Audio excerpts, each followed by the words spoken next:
They now believe that this is the location of the legendary Lost Fourth Pyramid, a pyramid that once stood higher and grander than all the others. This is maybe the most interesting pyramid of all the pyramids. The stories say it was built by a renegade pharaoh who'd slaughtered his way to power, then torn down by that pharaoh's own family. They say the crimes he committed were so unspeakable, his own brother tried to destroy his very soul. Assassination, incest, megalomaniacs, feuding families.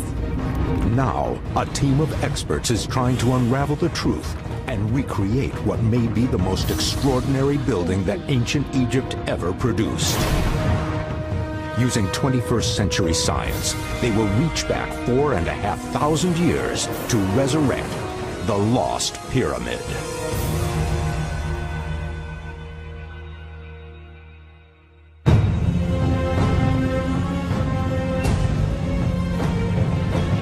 Egypt, home to the greatest wonders of the ancient world. Standing on the Giza Plateau, 3 pyramids built by 3 pharaohs from the same family. Father, son, and grandson. Khufu, Khafre, and Menkaure. They are Egypt's 4th dynasty, a dynasty like no other. For 150 years, is the strongest family in history. This is the glory of Egypt. This is the glory of ancient Egypt. This is the time, in my opinion, of the Golden Age. The 25th century BC, Egypt is the most advanced civilization on Earth, and the pyramid is the ultimate symbol of a pharaoh's power. It's his tomb. It's his monument. It's what wins him immortality. The construction of the pyramids demonstrates such precision and technical mastery that even today we struggle to understand how they were engineered. It's actually only once you get up close to the blocks that are used to construct these pyramids, for me at least, that I've begun to understand the scale on which these men were thinking. And in the Great Pyramid alone, 2,300,000 blocks, each and every one weighing about 2 tons. That's why, for the last 4,500 years, the pyramids have been regarded really as one of man's greatest achievements. Each year, these 3 tombs draw more than 9 million visitors to Egypt.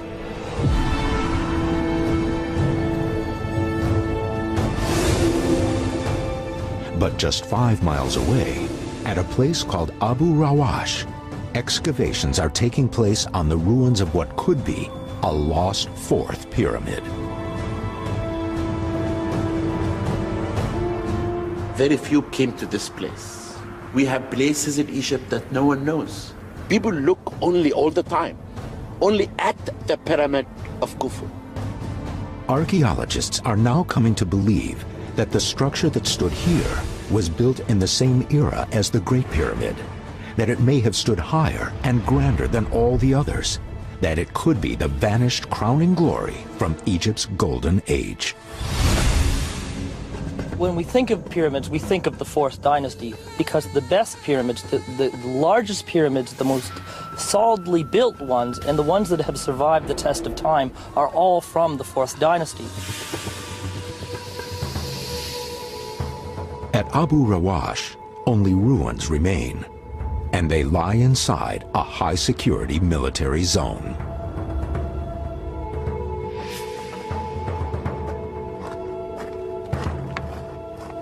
One of the very few people who've been allowed access is archaeologist Dr. Michael Volozha.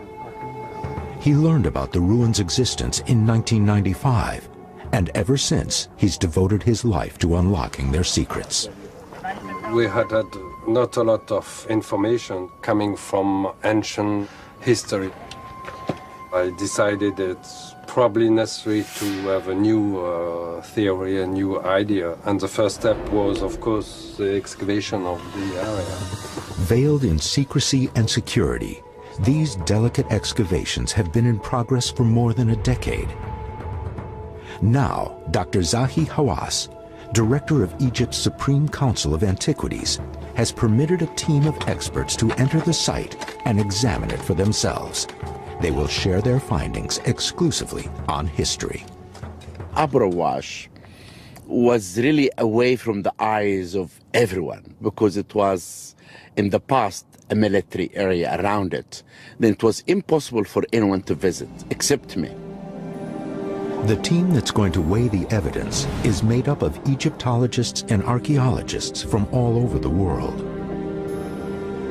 I think the exciting thing is that we actually have a monument which, for most people, is completely unknown, and even for specialist Egyptologists, is something of an enigma. Only a handful probably have ever visited it. Very few people are allowed to go in there, so the fact that we can go in and actually see this fantastic tomb is a great privilege and an honor. I'm really very interested to see Abu Rawash. I've never been there, and I want to know, how big is this thing? What does it look like? How much was it finished? This team wants to determine for itself what was built here. Was it a pyramid, or perhaps some other structure like a temple? If construction began only to be abandoned, or if a building was completed only to be torn down. They want to know why anyone would choose to build on this inhospitable site. Professor Volodya did a fantastic work here. I have to tell you that this is one of the most difficult places to excavate in Egypt. It's windy, it's cold, it's difficult. And yet, for all its drawbacks, Abu Rawash's location has one major advantage over other pyramid sites. It's already a mountain that rises to the sky, and what better location than, instead of having a plateau, is actually have a hilltop and then cap it with your pyramid. If this is the location of the legendary Lost Pyramid, then tradition says it was built by a little-known pharaoh called Djedefre. The few accounts of his reign paint him as a vain and tyrannical ruler, a man who murders his way to power and is in turn himself murdered. He lives and rules in a dark and turbulent period of Egyptian history. Early historians managed to put everything in this story. They saw murder, they saw incest, they saw monumental megalomaniacs building enormous, unprecedented tombs. It was just a heady cocktail of intrigue. I think this investigation of the Lost Pyramid of Djedefre is a fascinating example of how much there is still to know about Egypt by taking a closer look, and suddenly we find so much more there. The first clue that a pyramid may have been built here is the fact that the site has a clear connection to Djedefre.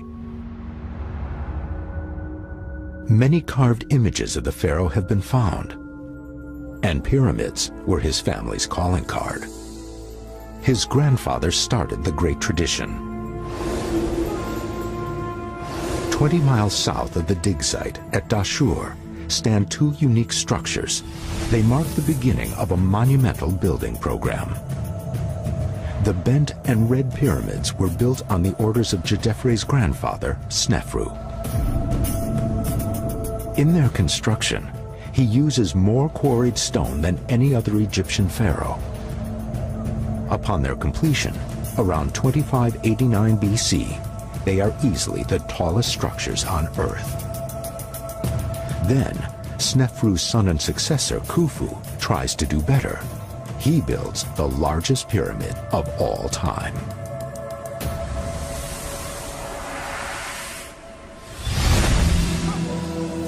Work is well underway when the grandson Djedefre is born. He grows up with three siblings who will play a major part in his life. His eldest brother, Kewab, a younger brother called Khafre, and a sister, Hetepheres. We've forgotten just how quickly people had to grow up. If your dad was pharaoh, you were born into a job. So as a child, especially if you were a son and a son of one of the key queens, you would have known from day one, when daddy dies, I've got to be fit to rule. So training started at an early age. In Khufu, his father, Djedefre has a terrifying role model. According to Egyptian folklore, Khufu is an unloved and tyrannical ruler, obsessed with his own legacy. A typical story concerns the ruthless way in which he obtained the stone to build his pyramid. We know a lot about Khufu because of what has been said about him in the late period. Even they talked about one of his daughters that was a prostitute, asked every lover to bring a stone to build the pyramid of her father. For his descendants, Khufu's actions define the way that they should behave as politicians, as rulers, and as builders. Constructing his own tomb, Khufu built the Great Pyramid, and the pharaohs who followed him copied him. Djedefre is the only one from Khufu's dynasty whose pyramid has never been found. Djedefre would have built himself a pyramid. This man came slap bang in the middle of the 4th dynasty. His grandfather Snefru was the greatest pyramid builder of all time. His father built the most enormous pyramid of all time. Yes, Djedefre, probably from the first day that he found himself sitting on the throne, would have set about creating his own resurrection temple, his own pyramid in effect. Our archaeologists have to travel back in time to unravel the story of this place and the people who built here 4,500 years ago. They want to see the structure that stood here through the eyes of its builders. They want to know how it was created and what treasures it might have held. Only through a forensic examination, scouring the landscape and the ancient records for clues, can they hope to rebuild the lost pyramid.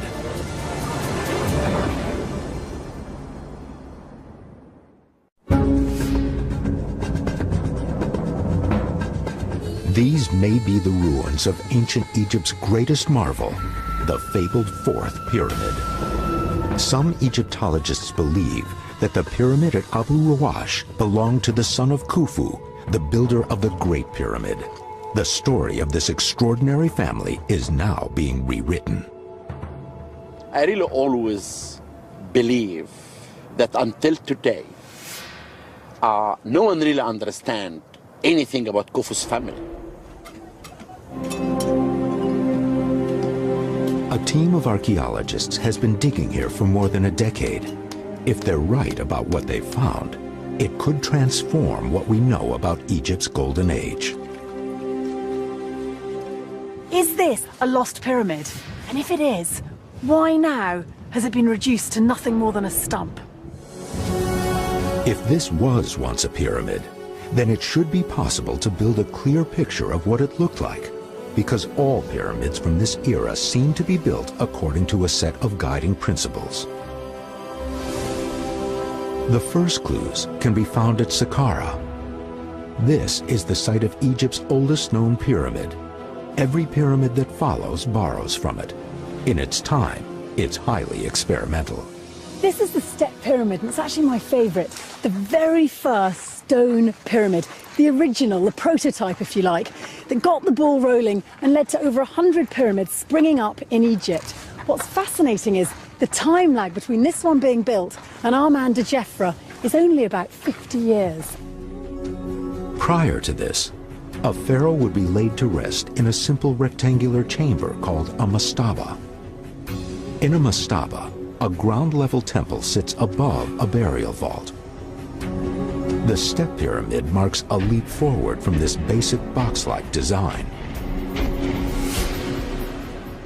It sort of takes us on the journey that the ancient Egyptians went on this Step Pyramid, because you can see how it was this shape, this pyramid shape, that evolved to become the standard burial chamber for a pharaoh. You can see how originally this started out as a mastaba, and what you get is this evolutionary process, almost like building bricks, mastabas placed on top of each other until what emerges is the pyramid form, 6 steps going up to heaven almost. But as our team of archaeologists tries to work out exactly what was built at Abu Rawash, it's the tunnels underneath the Step Pyramid that hold the greatest clue. So far, more than 3.5 miles of tunnels have been discovered here. Some connect the burial chambers of the pharaoh's queens and children. Others were cut by tomb robbers. And still, there is many corridors and tunnels are not discovered yet. The very existence of these tunnels tells us something important about what a pyramid was meant to be. They are, in effect, the corridors of a palace. More than a tomb, this was the pharaoh's home in the afterlife. He designed the pyramid as a palace. But the most important thing, the burial chamber is like his bedroom in the palace. The burial chamber lies directly beneath the pyramid's pinnacle. Though partially collapsed now, its ceiling is still more than 100 feet over the resting place of the king's sarcophagus. We are in the most amazing burial chamber ever built, where King Zoser, the first king of Dynasty III, was buried in this sarcophagus, dated back 5,000 years ago. You can see how it was built under the pyramid and also within the pyramid. All the pyramids of the Old Kingdom, Abu Rowash, Giza, and Saqqara, all of them follow one thing: the tunnels and corridors and big chamber. If you actually look at this big chamber, it's similar to Abu Rowash, that this long chamber that cut in the substructure of the pyramid, it shows exactly that they have the same idea. Abu Rowash does seem to have a near identical space. With no structure to cover it over, it resembles a pit 65 feet deep. Well, this is actually a construction passageway down, and where you see those resting points that's coming out, that's where the granite which lined the passageway would have lain. During construction, the chamber is accessed via wide tunnels, which are then narrowed once the work is completed. In a finished pyramid, the passage to the burial chamber is left as small as is practically possible. The real passageway would have been far, far narrower, only really wide enough to bring down a sarcophagus successfully. So it really is an enormous work of engineering and extraction and construction. A series of marks is clearly visible in the stone of these walls. They show that in the time since the chamber was sealed, others have dug at this site. Down here is a robber's hole, and this probably connects to up here, which is a cut. This white gash in the stone is a robber's passageway. The richness of Egyptian burials is the stuff of legend, and the promise of gold has always been a lure for tomb raiders. They wanted to go into the burial chamber because they thought it was filled with goodies, so they wanted all the gold and the jewels, and they tried to cut through here. To bore a tunnel like this one by hand takes weeks of work. And tomb robbers work blind. They don't have maps or plans. They simply choose a likely spot on the site and start digging. The archaeologists see clear evidence that that's what's happened here. And this is where the robbers made their mistake. They kept going down and down and down, and probably lost a week or two's worth of work. So someone must have been very angry because they entirely missed the area into the burial chamber. But the fact that the robbers took the trouble to dig at all, coupled with the presence of the workers' access tunnels, amounts to strong evidence that this was a burial chamber. If this was the case, it would have had its own security measures. At Giza, in the Great Pyramid, it's possible to get an idea of how the treasures of Abu Rowash might have been protected. The first line of defense is simply to conceal the way in. All four sides appear identical, so to find the one tiny entrance, you'd have to pull hundreds of stone blocks. Each one weighs more than 2 tons. Until the 9th century AD, this main entrance of the pyramid was not known. They could not find it. The dream of any pharaoh is to know how they can make the burial chamber safe and no tombs robbery can enter inside. Still, a robber intent on stealing the wealth of a king will not be easily deterred. As at Abu Rowash, the stones bear the scars of attempts to break in. even though these walls also carry warnings of magical protection. The tomb builders also put their faith in a more solid barrier. Any intruder moving up the passageway to the burial chamber would find their way blocked by slabs of the hardest material that the Egyptians could work, granite. This granite blocks came from up, down, until it meets this place. Then it is one block here, a second block here, and a third block here that, boom, seal the tomb of the king for eternity. Yet in practice, even this didn't work. Of course it does not. All the pyramids were robbed. As at the Great Pyramid, there are large granite blocks at Abu Ruwash, apparently laid as barriers. It seems they caused no more than a diversion for the determined thieves who simply dug around them. They made it in a much softer limestone, so it just follows the line of the whole passageway and doesn't interfere with the granite. And then they dropped down, so they only had one bad granite moment. In fact, they probably avoided it entirely by tunneling underneath.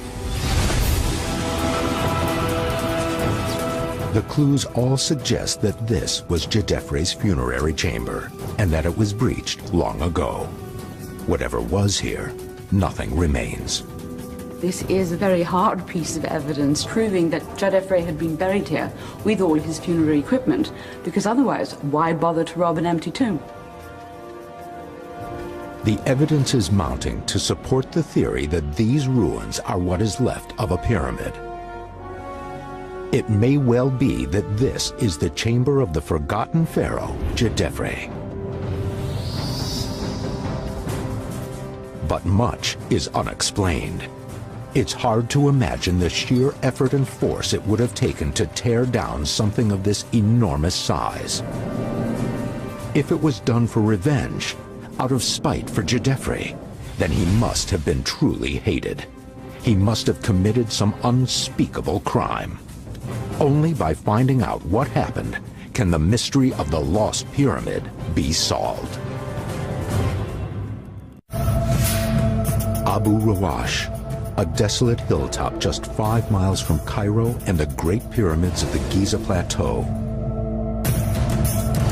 It is a place of mystery.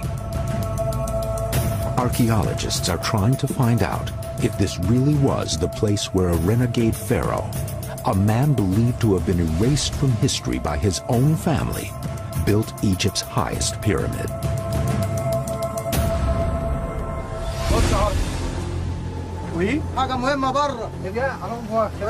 Much of what we know about these ruins comes from the very first excavations of Abu Ruwash. The work in the early 20th century of the French Egyptologist Émile Chassenat.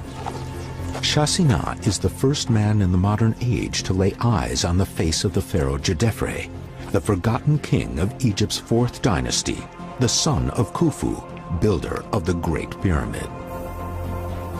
It's very important for us to imagine what has happened in this place 4,500 years ago. This king was a mystery. We know nothing about him. Chassenat's excavation found for the first time the name of Djedefre. Ancient texts record very little about Djedefre, only that he ruled for 8 years. But as he digs, Chassenat discovers more and more images of the pharaoh, all broken. Slowly, he begins to suspect he's seeing clues to a dark secret from Egypt's golden age. What he found? Damaged statues, completely smashed. Statues of his sons, 3 statues. Statues of Djedefre, destroyed completely.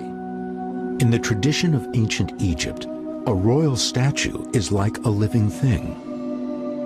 The spirit of the deceased dwells in that statue, so destroying their statuary, you can literally destroy their existence, their afterlife for all eternity. You can make them a non-being, a non-person.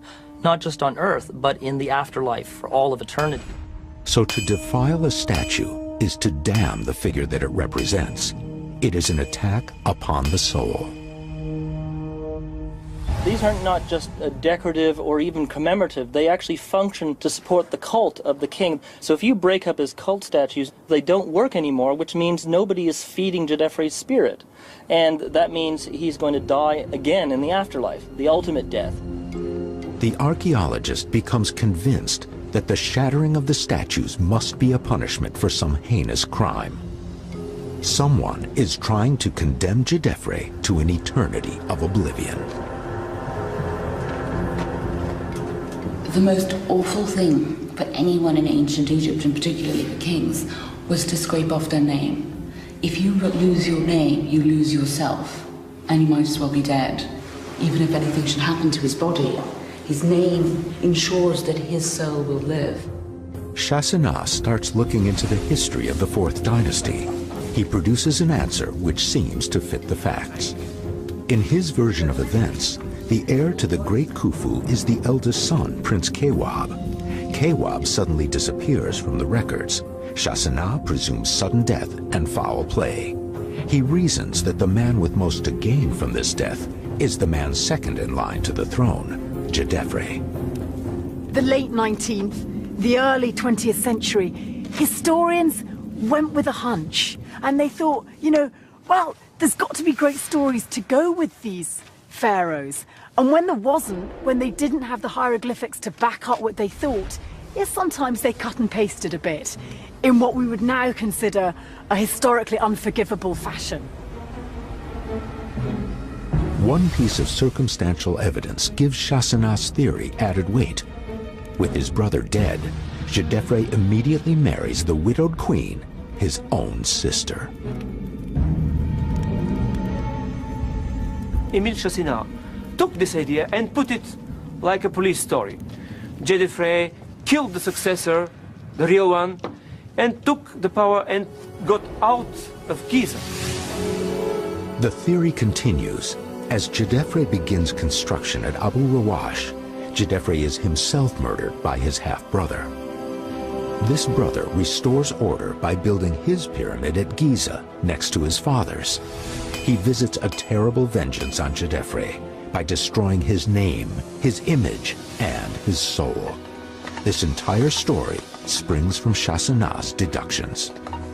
He found these broken statues. He said, aha, yes, maybe Djedefre had become king after murdering his older brother Kaweb, but he himself fell from power, perhaps in a coup d'etat led by his younger brother Khafre. So he starts off as a rather shadowy figure and quickly becomes a kind of villain. Having answered his own questions, Shasana loses interest in the story and moves on to richer, more glamorous sites. For the next 100 years, Abu Rawash is closed off and abandoned. Now, today's archaeologists have the task of separating fact from fiction. Many scholars had many theories about Abu Rawash, about Djedefre himself. But the most important thing, that this mystery began to be clear now. But some questions are still unanswered. Among them, Djedefre's choice to build here. It's 5 miles across the plateau from where his father chose to build. Shasina and other early historians assumed that this showed that Djedefre had turned his back on his family. Today's Egyptologists are starting to look for another explanation. Whenever a new king comes to the throne, the big decision they have to make is essentially what their tomb is going to be like and where the tomb is going to be built. For a pharaoh of ancient Egypt, a pyramid isn't just a tomb for when he's gone. In his life, it's a statement of his power.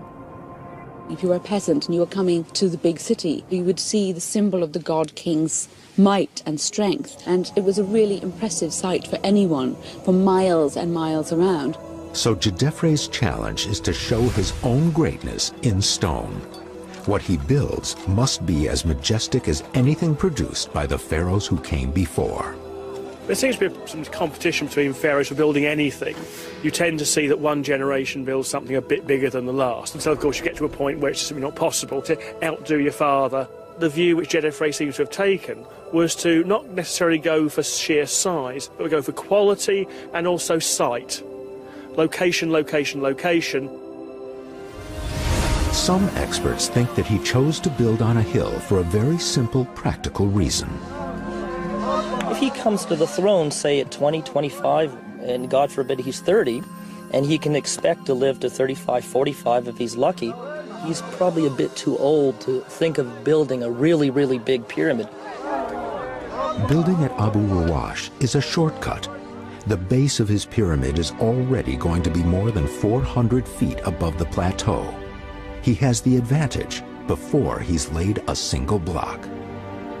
One member of the team disagrees with this theory, arguing that the elevation of the site made it a prime location for an entirely different kind of building.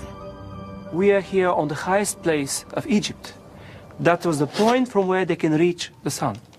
And that's why he built it here, in such a prominent place, to reach the sun and to worship the sun. Because he, Jedefre, is the first king in Egypt to call himself, I am the son of Ra. This is one of the basic arguments to establish that this monument, I think it is a solar temple. Similar to pyramids, Egyptian solar temples are huge monumental structures. It's just possible that this is the remains of one of the first. They were widespread in the century after Jedefre's rule. For the other experts, the challenge is on to find hard evidence that this was Jedefre's pyramid tomb rather than some other structure. When they have that, they can start to create one of Egypt's greatest lost wonders.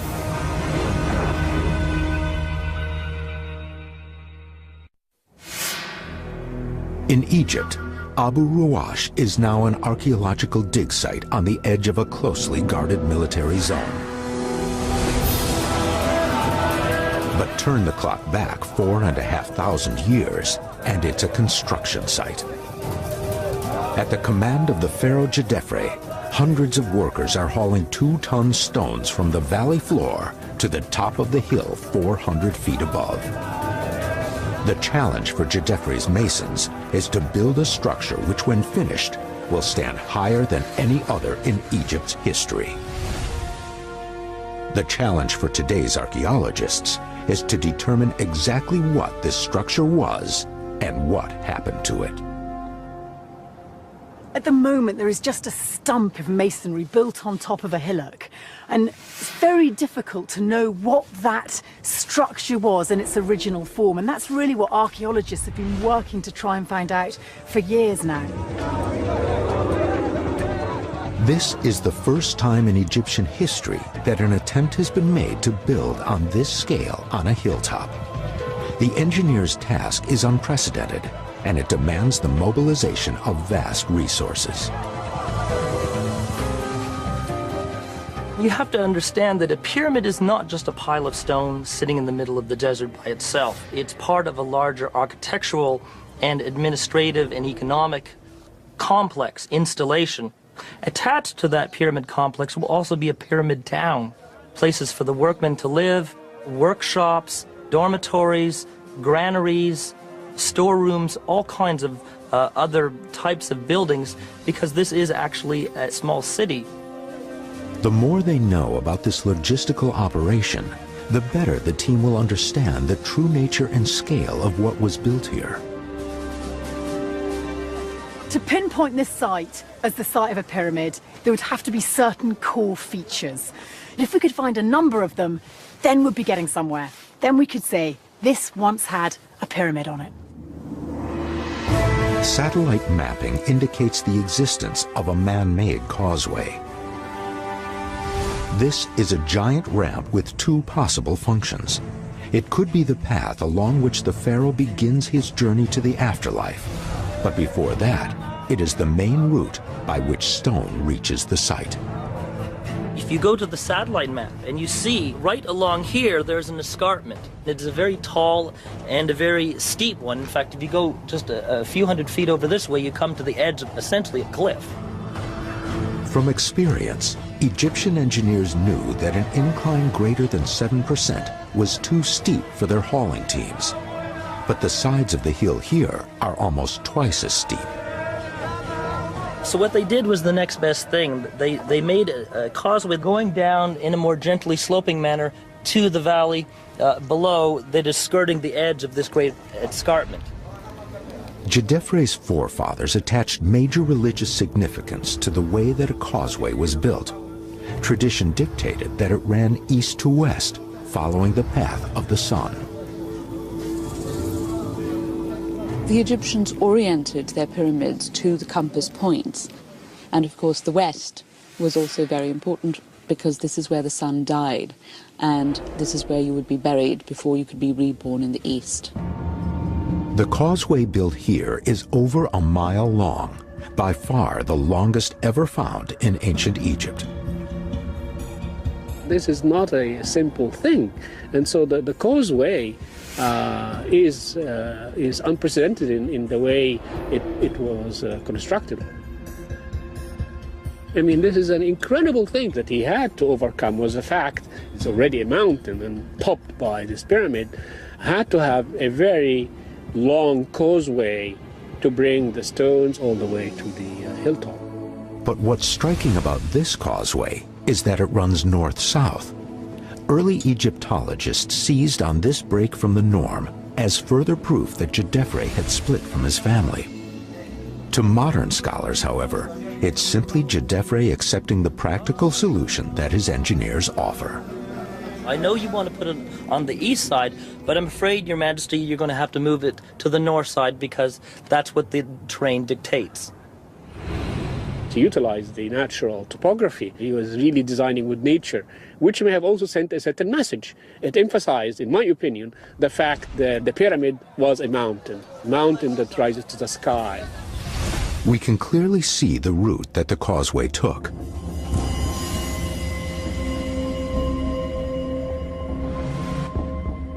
Follow it on the ground, and it leads to a quarry, still here, still in use, after 4,500 years.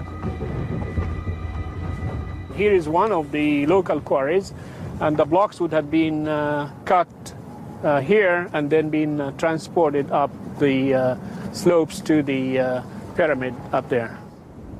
Estimates suggest that over the course of Djedefre's building project, some 325,000 tons of limestone are cut from here. There is plenty of stone that has been extracted and quarried from this area, sufficient to complete the pyramid. There's no doubt about it. But there are many blocks here that aren't limestone and aren't local. A significant number are made of granite, and they can only have been shipped here. Egyptian granite comes from the quarries at Aswan, more than 600 miles away. The pharaohs transported it up the River Nile using great wide barges. It was an operation which could only be carried out when the Nile was in flood, becoming miles wider, fanning out on its path to the sea. And though the river brought the rock to them, the pyramid builders must also have built a harbor to receive it.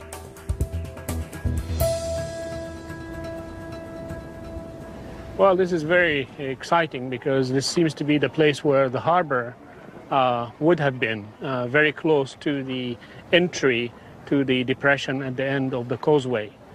So this is a very, very interesting location, and luckily it has not been built in. So we can see even it's a lower area, and it would have been part of a harbor facility which would be connected to the Nile with a canal.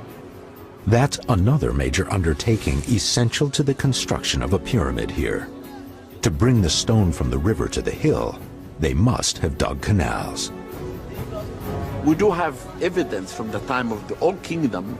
There was a grand canal cut parallel to the River Nile, and they cut small canals from that grand canal to be connected with the pyramid sites. That's the only way to bring non-local stones to build the lost pyramid. With evidence clearly visible of a harbor, a quarry, and a causeway, it's obvious that this was an operation that would have involved thousands, even tens of thousands of people. And all these people would have to be fed and given shelter. The archaeologists all agree that a pyramid couldn't have been built here unless there was accommodation nearby for an army of workers.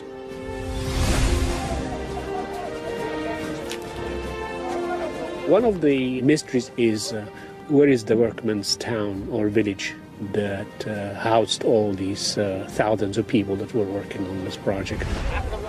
These are missing elements of the pyramid, and they have to have existed. Studies and surveys have pinpointed the most likely location for the workers' camp. The modern village of Abu Rawash stands here. It means that this site has probably been settled now for some 45 centuries. And even if any trace of it is buried beyond the reach of the archaeologists, they can build a clear picture of what it would have looked like by returning again to the excavations that surround the pyramids of the Giza Plateau. This camp housed the people who built the Great Pyramid just a generation before Djedefre. It sprawled across more than 39 acres and had dormitories for up to 6,000 people. It had its own sanitation system, and the world's oldest paved street has been uncovered here. We know from contemporary records the kind of people who lived in these camps, a mix of conscripts and skilled craftsmen, organized into working gangs and fed rations according to how hard they worked. These were young people at the prime of their lives. They were working for the Chosen One, the Pharaoh, the most powerful man on earth. And they were also working under team leaders who were the cream of the crop, the best mason, the best architect. It was important, of course, to look after these workers. If you're going to hump great tons of stone, you've got to be in good physical health. All the evidence on the ground says that what took place at Abu Rawash was a major construction project, an undertaking comparable in size to what we see on the Giza Plateau. Now, most of the team are convinced that it was a pyramid, the lost pyramid of Djedefre. What they want to know next is the details of its design and construction. What did it look like? What treasures did it hold? Was it truly grand enough to rival the greatest of ancient Egypt's buildings?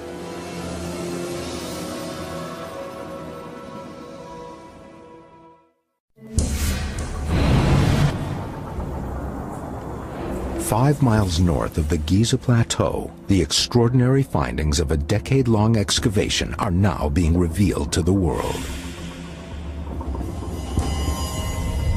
Built 400 feet up on the crest of the hill at Abu Rawash, the structure that stood here is rumored to have reached higher even than the Great Pyramid itself, the tallest building in the world for nearly 4,000 years. Now, the visiting experts want to really understand its construction. From the very outset, it's clear that the choice to build in this location was an ingenious one. If you've got a natural hillock that's rising upwards in a perfect kind of conical shape, it just begs to have a pyramid built around it, because you've got 40-odd% of the work already done for you. In this rocky outcrop, the pyramid has its foundations and internal structure prefabricated by nature. It would have saved a huge amount of time, and this is perhaps one of the reasons why Djedefre could be confident that he could finish, because part of the work was already done for him. It's a handy shortcut, but it poses its own problems. The workers soon realize the stone hillock they build around isn't strong enough to support the structure they intend to place on top. They overcome the problem with what amounts in the 25th century BC to a state-of-the-art solution. They apply ton after ton of a plaster that mixes gypsum, a source of calcium, with sand and water. It's the closest thing the Egyptians have to concrete. On first appearance, this looks a bit like a man-made wall, but up close you realise it's bedrock. It's the core of the hillock itself around which the pyramid was built. But they had a problem because this was weak. It actually crumbles to the touch. They tried to stick it together, if you like, with gypsum. That's what these patches are here. But these gypsum repairs are only the first phase.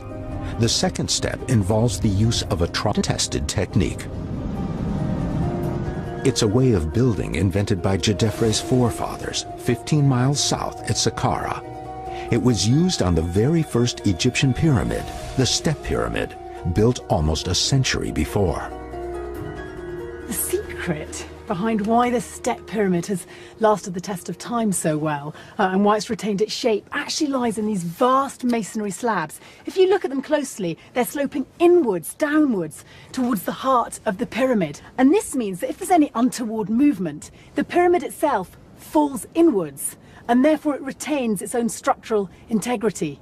And looking and understanding this really helps us get an idea of what's going on at Abu Rawash. Angled masonry reinforces the hilltop pyramid at Abu Rawash to give it extra stability and durability. But the builders take no chances. They supplement this technique with one of their own. They use granite pins to wedge the limestone blocks in place. And here we have the remnants of one. You can see it's been cut off. And just measuring what's left, it's 2.5 meters, which is just under 8 feet long. And you can see this has probably been broken off. In its original form, it would have extended to the outside wall of the pyramid, so it could have almost been double this in length. It would take a major earthquake to shift the granite. But the strength which makes it useful also makes it difficult to work. This tool, which has teeth on it, is a modern tool, but yet it would be totally useless against granite. But 4,500 years ago, with a ready supply of labor and some very simple technology, Djedefre's engineers found a way. I'm going to cut this end off now with the saw, but first of all, I need to mark a line on the stone. Flint, harder than granite, scores the surface. And then, using a stone hammer, I can now make a groove into the surface like this. Saws made of copper are the best available in the 26th century BC. But copper alone won't cut granite, so the handle is weighed down and sand poured into the saw groove. Quartz crystals in the sand embed themselves in the blade and create a hard, abrasive edge.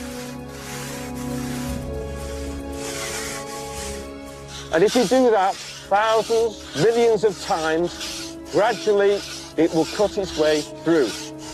Then all it takes is time. 5 days for 2 men with one saw to cut through a single 10-foot block. It's extraordinarily labor-intensive, but still, there's far more cut granite at the site than would have been needed to make only pins or wedges. So this stone had to be used for something else. The team has come to the conclusion that this heavy, hard-to-work stone was being used on an unprecedented scale in a calculated piece of bravado.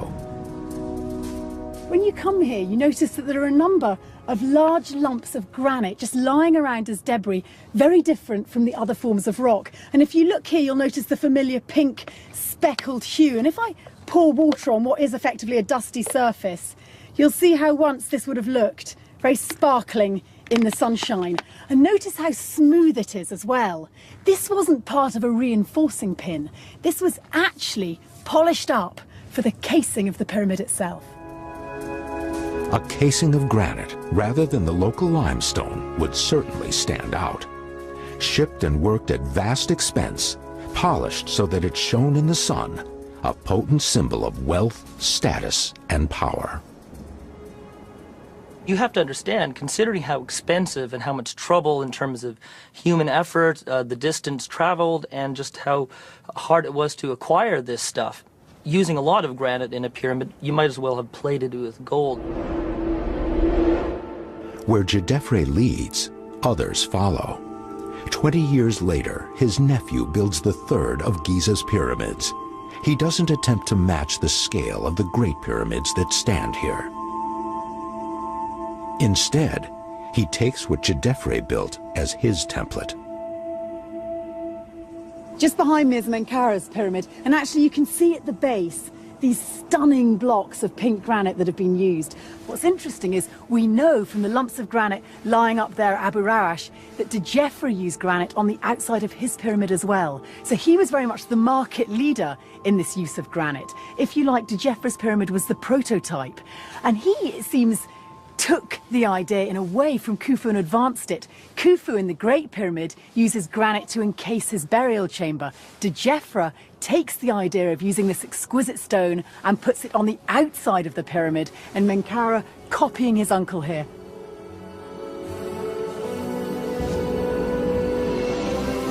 Khufu uses almost no granite in the building of his pyramid.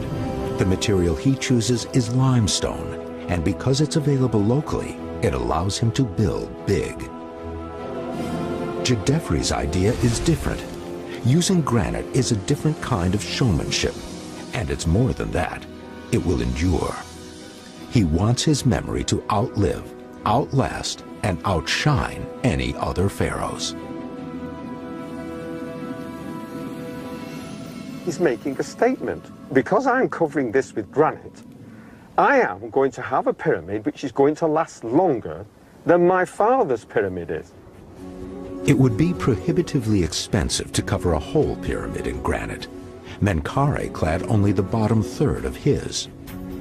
But if the experts know how high the granite reached and can calculate how tall Djedefre's pyramid stood, then they have a complete picture of the pyramid's exterior.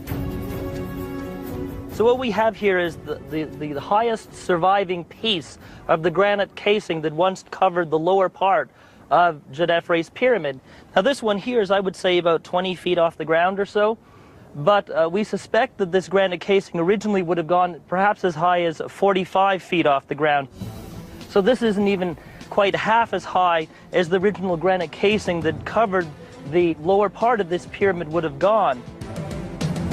It should be easy to calculate the height of the pyramid if we know the size of its base and the angle at which its sides sloped. But for the archaeologists on the ground, there's a confusing puzzle. Some of the stones seem to be cut at such an angle that they would create an extremely steep slope. Not only would the structure be tough to build, it would be highly unstable.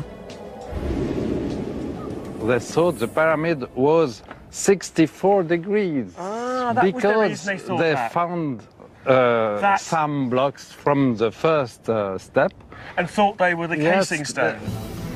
To early Egyptologists, this 64-degree slope explains why the pyramid no longer stands.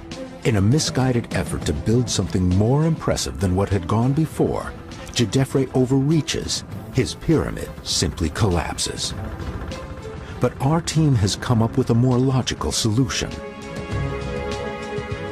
If these stones were placed sloping downwards, like the foundation stones, at an angle of 12 degrees, the sides of the pyramid would rise at 52 degrees, the same angle as seen in the Great Pyramid. So therefore we've got the 64 degrees, take the 12 degrees off for the foundation, yes, and then we end up with 52 degrees sloping way up. Exactly. Working on this basis, it's possible to calculate the pyramid's height. It rises 220 feet above the hilltop. Its apex, as with every pyramid from this time, is a cap, meant to function almost like a lightning rod, focusing the structure's magic. On the site of the Red Pyramid at Dashur, one of these objects has been rebuilt. What we've got here is a pyramidion, or a benben, as they were known. And this would have probably been covered in electrum. Electrum was a metal alloy, a mixture of copper, silver and gold. And this would have been encased in that. And you can really imagine it gleaming, catching the first sun of the morning. And now we can have a complete picture of Djedefre's pyramid 4,500 years ago. It's 220 feet tall, on a hilltop 400 feet high. A pinnacle of shining electrum, sides of smooth white limestone, and at the base a band 40 feet wide of highly polished Aswan granite.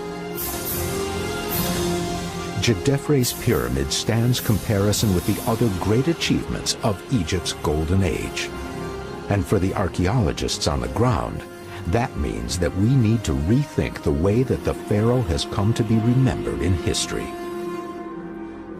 So Djedefre's pyramid wasn't the failure that modern writers have often said. It was actually a great success. It was a unique monument, making a use of its environment, the use of materials and everything else to give the king a magnificent monument on the top of a mountain from which he could look down at his former kingdom, the tombs of his ancestors, and of course his successors as well, from his great tomb with a view. The completion of this tomb is, for Djedefre, the crowning glory of his reign, the moment when his place in eternity is assured. But something goes wrong. This, according to early historians, is the moment when his own brother wreaks vengeance. He strikes him down to destroy his pyramid, his legacy, and his name.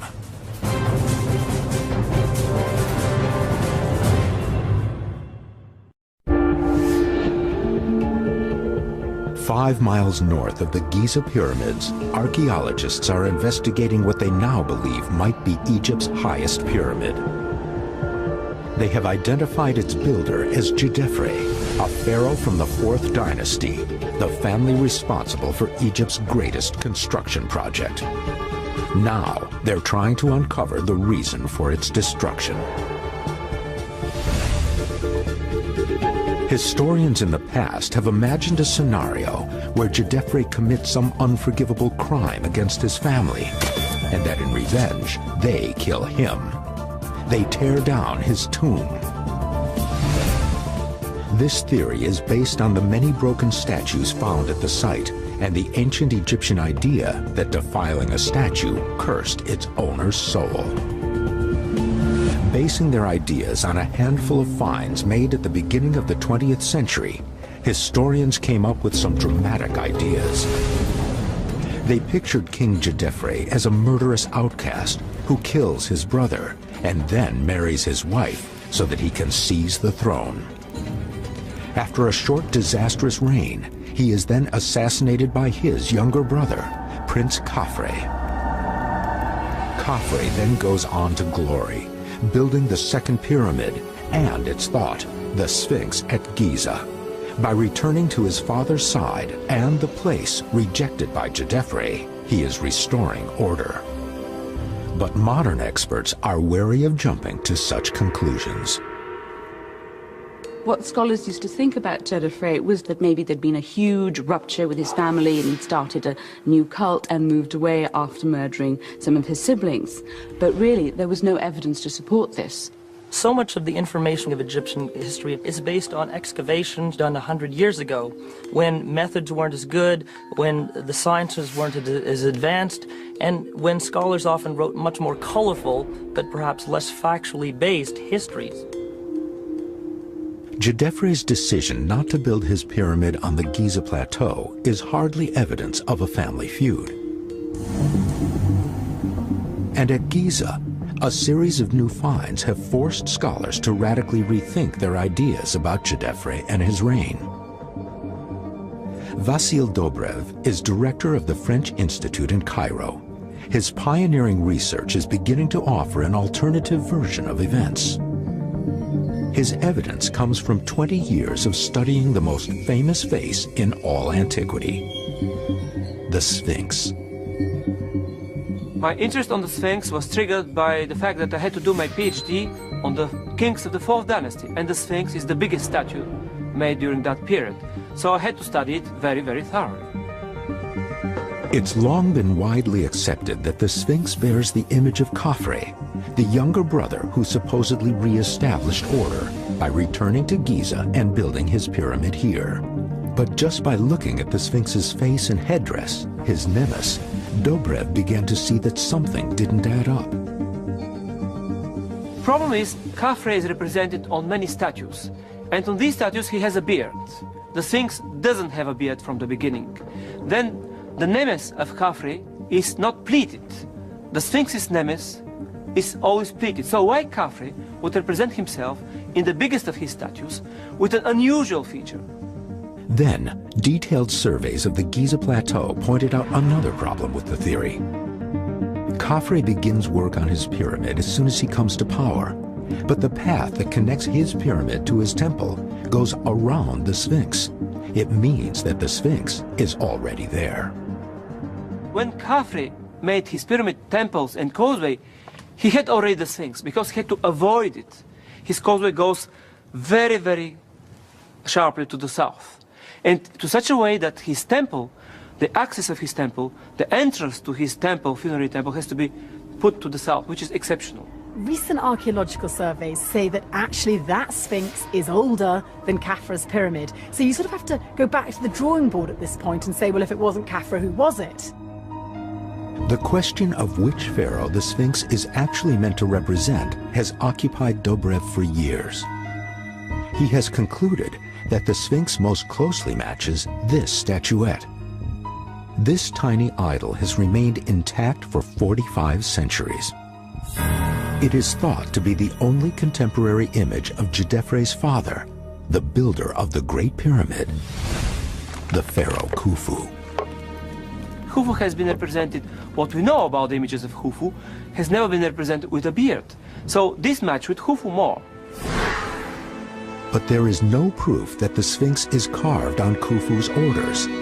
All the written evidence suggests that Khufu is so obsessed with building the Great Pyramid, he could never divert resources to another major project. Especially since the cost of the Great Pyramid proves ruinous to his country. There was great strain on the economy, on the whole infrastructure that underpinned ancient Egypt at the time. Khufu had built this socking Great Pyramid. You know, he'd gathered workforce, resources, masonry, to the point that actually Herodotus, the so-called father of history, makes the unlikely claim that, you know, Khufu got so desperate for cash that he sold his own daughters into prostitution. If these historical accounts are even half right, it seems extremely unlikely that Khufu is the creator of the Sphinx.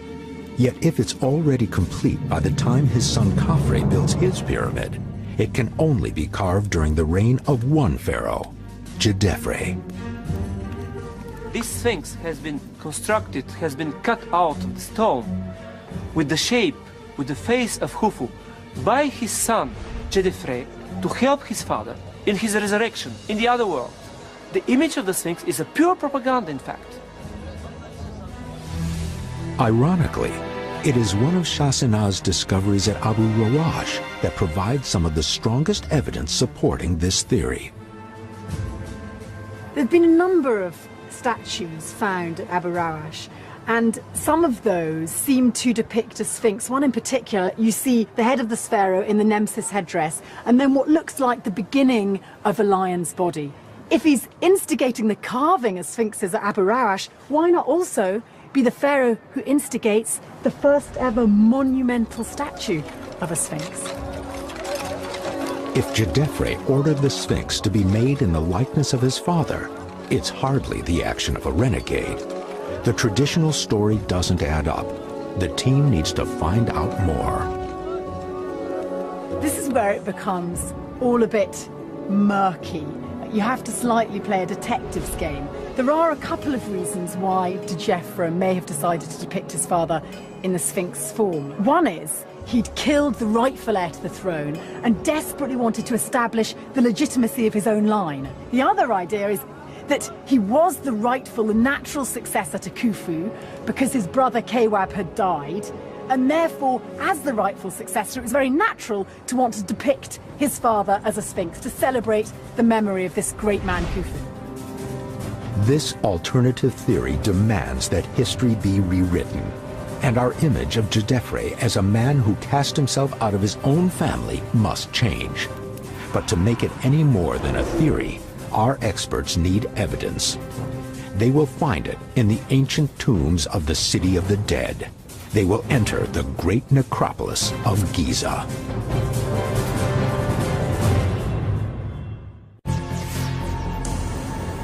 Inside a restricted military area lie the isolated hilltop ruins of Abu Rawash. Here, a team of archaeologists is exploring the remains of a pyramid built to rival the pharaoh Khufu's Great Pyramid at Giza. Khufu and his family will be remembered. And still people until today talk about Khufu and his son Khafra and Menkaura. The public doesn't know that this pyramid is maybe the most interesting pyramid of all the pyramids. It was built by Khufu's son, Djedefre, and the team is trying to uncover the true story of his life. Their search takes them to some of the most extraordinary buildings this civilization has produced. Djedefre has long been cast as a villain, a man written out of Egyptian history by later generations because he killed his brother to seize power for himself. He is said to have turned his back on his family and their sacred burial ground. What you have when you go to Giza is an extraordinarily simple display, it seems, of dynastic tombs. Why did one of the sons of Khufu, Djedefre, feel he had to come all the way out here and build this almost totally obliterated pyramid? So far, the team has discovered that rather than reject his father, Djedefre may in fact have carved the Sphinx in Khufu's honor. In a pit beside Khufu's pyramid lies more evidence to support this idea. This pit once contained one of the most fabulous burials in all of ancient Egyptian history. A sacred boat.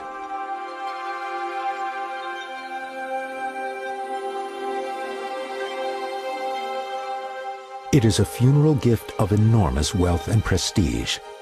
But it is more than that. Salima Ikram has traveled 20 miles to Saqqara.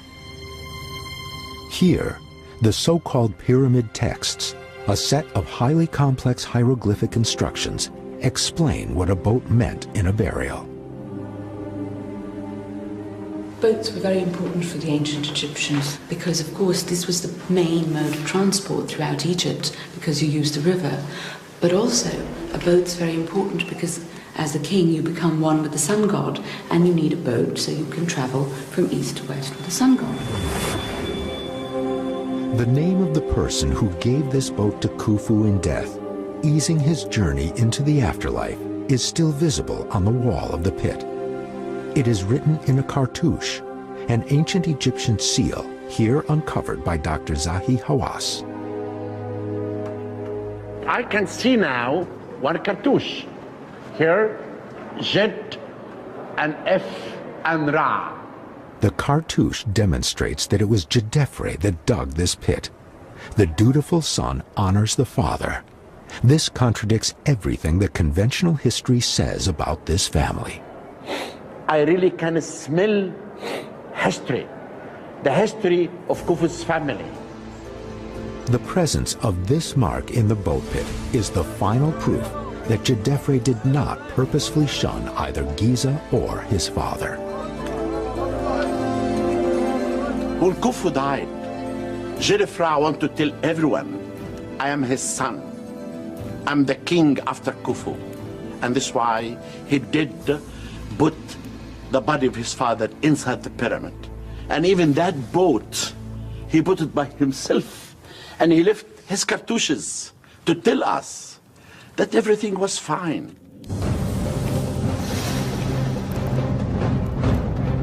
One charge remains, that Djedefre seizes power for himself by murdering his brother Kewab. He then marries his own sister, the wife of his dead brother. This has been interpreted as both Djedefre's motive and proof of his guilt. Again, the writing on the wall tells a very different story. This is the Giza necropolis, the city of the dead. Here, Egyptologists have found Djedefre's name written in honor on the orders of a woman who history portrays as his mortal enemy. Here is the cartouche of Djedefre. Right, so this one here, that's his hieroglyph. Exactly. Fascinating. So in other words, he's on the wall of Mir Sank's tomb. Yeah, exactly. And this is the only one. She was the daughter of Kewab, the son and heir of Khufu, who was meant to inherit the throne but never did. Many say that Djefra was meant to have assassinated Kewab so that he could become the pharaoh. If that was the case, why would Kewab's daughter celebrate her renegade uncle on the wall of her tomb? It simply doesn't make sense.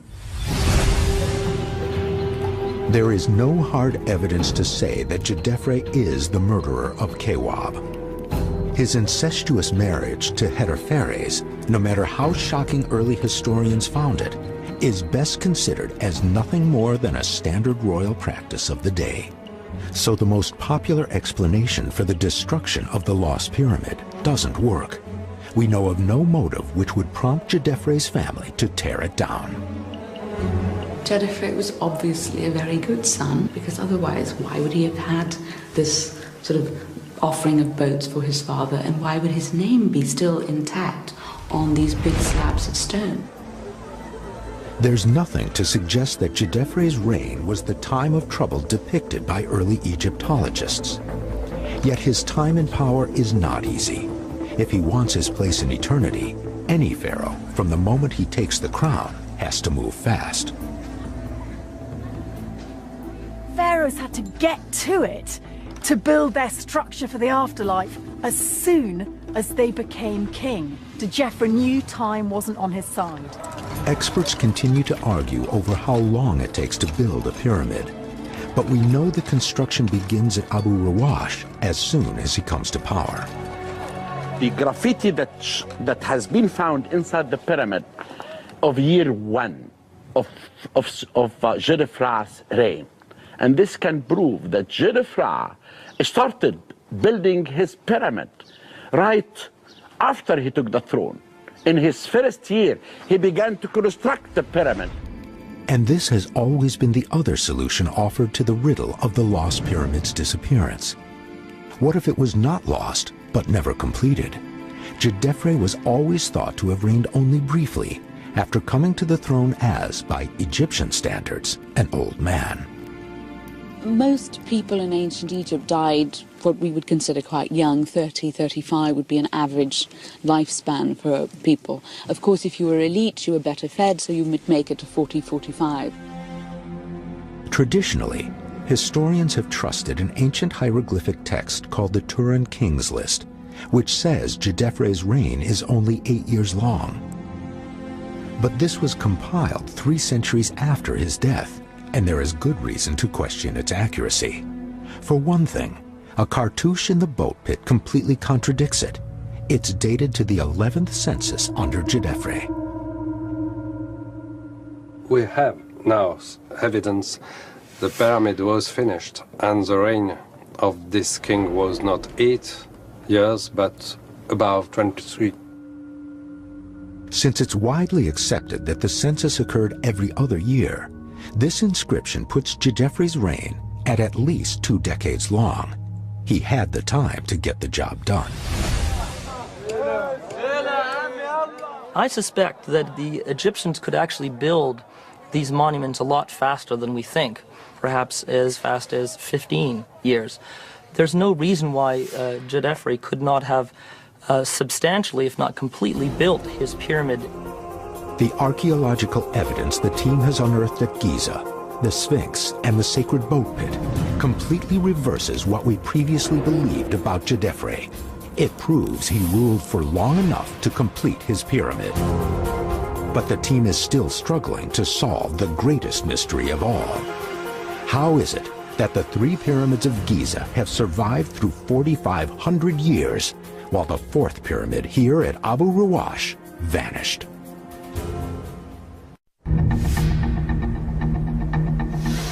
The ruins of Abu Rawash have now been identified as the remains of a pyramid.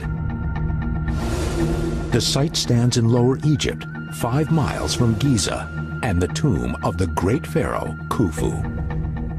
The lost pyramid was believed to have been built by Khufu's son Djedefre, then torn down as revenge for the crimes he committed against his family. Early archaeologists interpreted every find they made here in such a way that it supported this theory. you get this elaborate tale of murder and intrigue in the royal palace and a family feud and anger by Djedefre at his father Khufu and sulking off to Abu Rawash, not because it's a brilliant sight, but because he's mad at his dad. And then the righteous Khafre comes to the throne and everything's right with the world. But new excavations show almost everything previously believed about this site and Djedefre is wrong. It had been assumed that the broken statues littering the ground here are evidence of Djedefre's status as an outcast.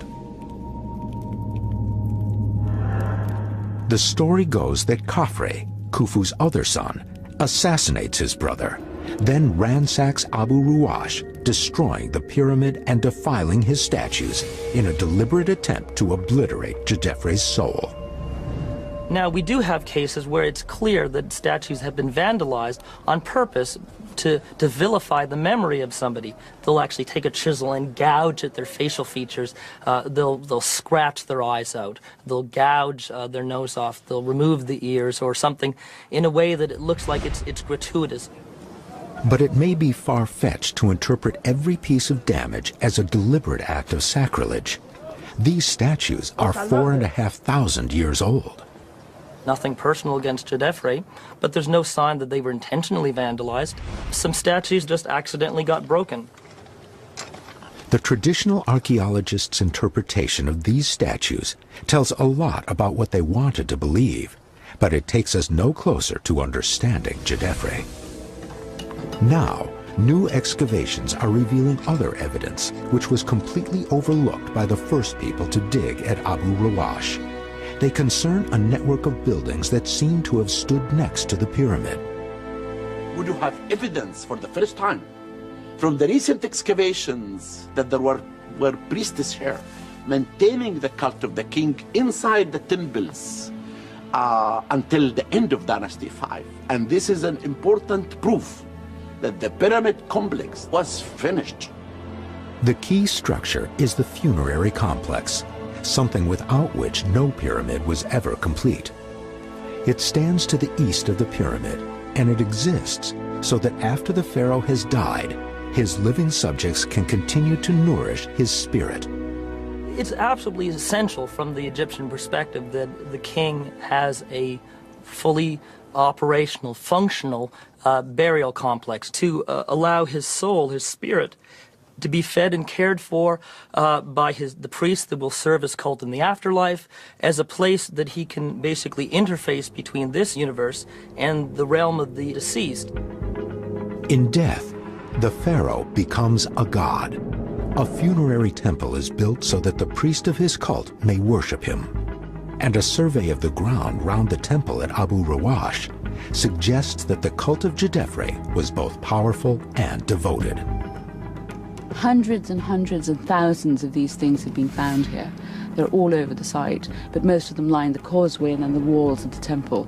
They would have put little offerings of some sort, whether it was bits of incense or small pieces of fruit or fragments of bread, and they would have brought this to the temple and sort of laid them on the ground. And obviously he was buried here because the cult of Djedefre lasted for a very long time. He was regarded as being the patron of the area.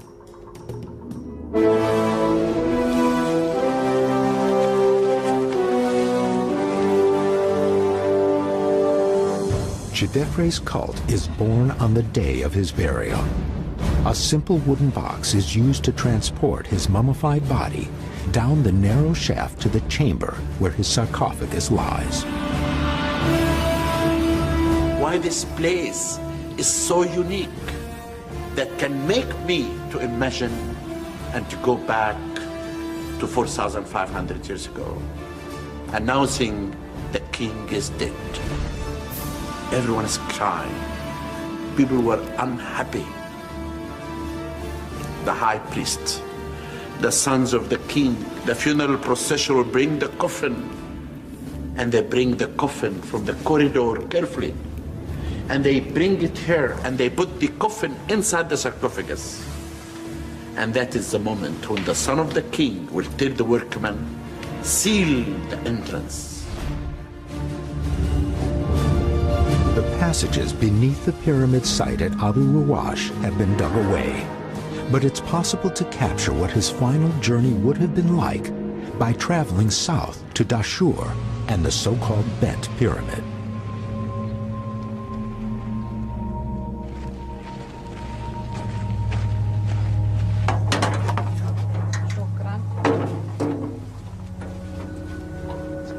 Jedefre's funeral, it would have been very dramatic because he would have had this violently sloping passage which was quite narrow, and his coffin would have been taken down there to be placed in his sarcophagus. Priests would be there chanting and praying, incense would be burnt, people would be pouring oil along, and then they'd have that tricky business of taking the coffin with the king in it down this vast sloping corridor.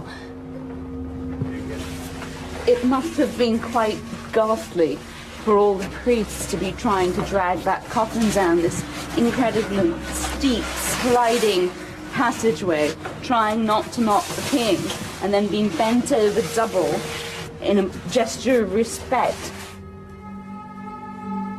Passage to the next world begins in total darkness.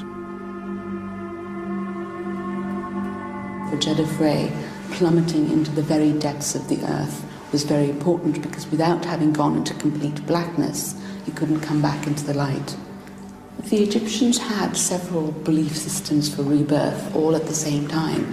So one was going into the earth, and the other one was joining with the gods of the North Star, and the third was, of course, being one with the sun god. And Jedefre's most important one for him would have been being one with the sun god. Jedefre's priests believed that his spirit, freed from the earth, will rise into the light and become part of the sun. Jedefre is the first king to really incorporate the name of the sun god Re into his own name, and he is also the first king to really directly link himself as the son of the sun god. Jedefre has formed a bond that will endure long after he's gone and after his family's rule has ended. The Pharaoh and the sun, majestic and all-powerful, the source of Egypt's light and life and wealth. He is the one that introduces the title Son of the Sun God, which becomes a standard title of Egyptian kings for the rest of pharaonic history. 12 years of archaeology have rewritten the story of Jedefre's pyramid and uncovered his true legacy.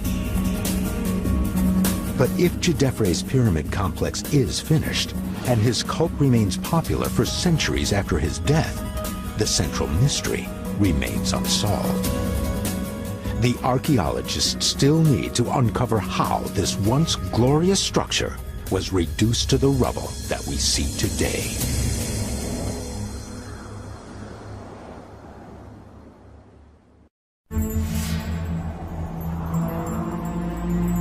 The pharaoh Jedefre completes his pyramid. He is honored as a powerful deity. After him, every pharaoh will be called the son of the sun god. Not only is he the builder of the Sphinx, the most famous and admired statue of the ancient world, but with his tomb at Abu Ruwash, he defines an ideal, a perfect example of what a pyramid should be. You would have had the red at the base, then the shining white limestone, and the top, which would have been made perhaps of basalt or granite, which would have been covered with gold and electrum. And so you would have these three colours, all very strong in their symbolic power as well. By building on a hill, Jedefre's engineers steal a significant victory for their master.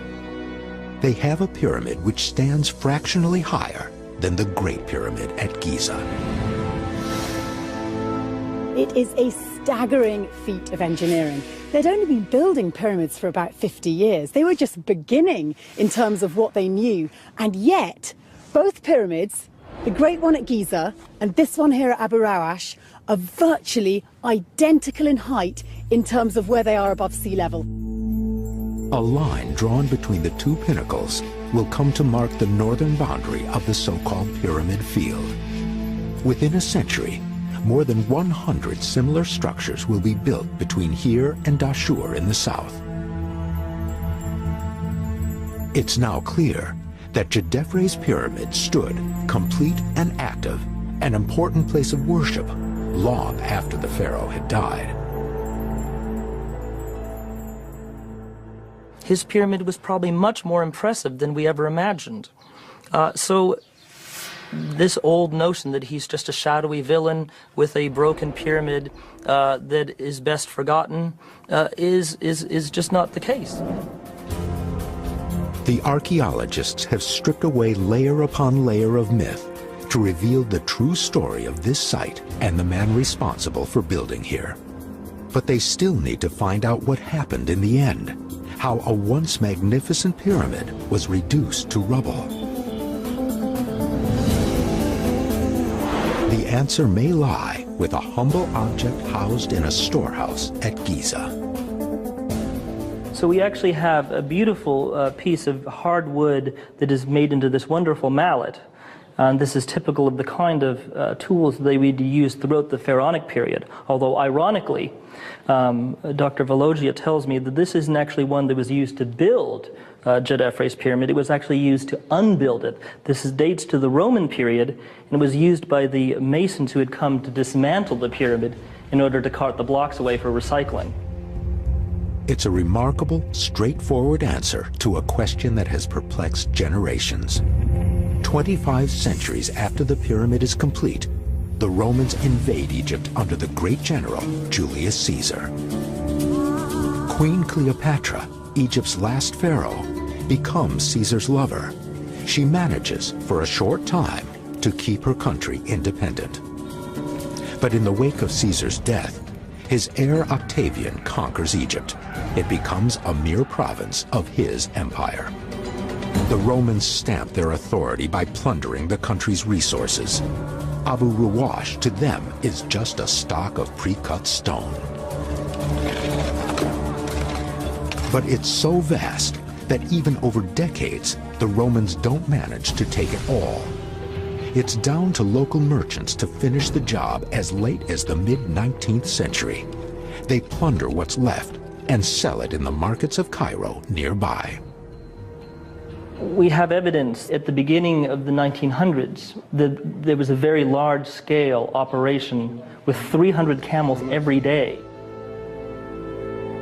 The destruction of this pyramid did not happen in the reign of Djedefre. It happened later.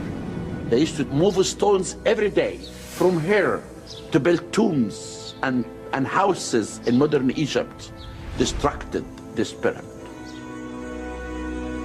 By the end of the 1800s, the last blocks of stone have become part of the fast-growing modern city. Only a few years later, French archaeologist Émile Chassenat begins the first excavation. And he conjures up a story based on misunderstanding and wishful thinking. He concludes the stones were stolen thousands of years before by the vengeful family of an evil king. A myth is born. Only now has the work of today's archaeologists brought to light the real story of Egypt's golden age and its greatest dynasty. That is one of the main points of my research, is to put Djedefre back in history. We moved it out in the 30s of the last century. I hope at the beginning of this century to put back Djedefre on track and to show that he was a really important king. Djedefre played his part as one of the great pyramid builders. These buildings continue to strike awe into anyone who enters the ancient land of the pharaohs. It's easy to forget that they all spring from the ambition of just one family. Dynasty 4, in my opinion, are the most important dynasty in history. If you look at the number of the stones that has been moved in this period, could be equal to the stones that has been moved all over the Egyptian history. Of all the members of this family, Djedefre's name has been maligned or ignored. Born a son of the mighty, ruthless Khufu, he ascends to the throne upon the death of his brother and rules for more than 2 decades. Virtually without evidence, his name is blackened as that of a traitor and a murderer. Yet the truth revealed by the excavations at Abu Rawash portrays a very different man. They paint a picture of someone revered in death and in life, both dutiful and determined.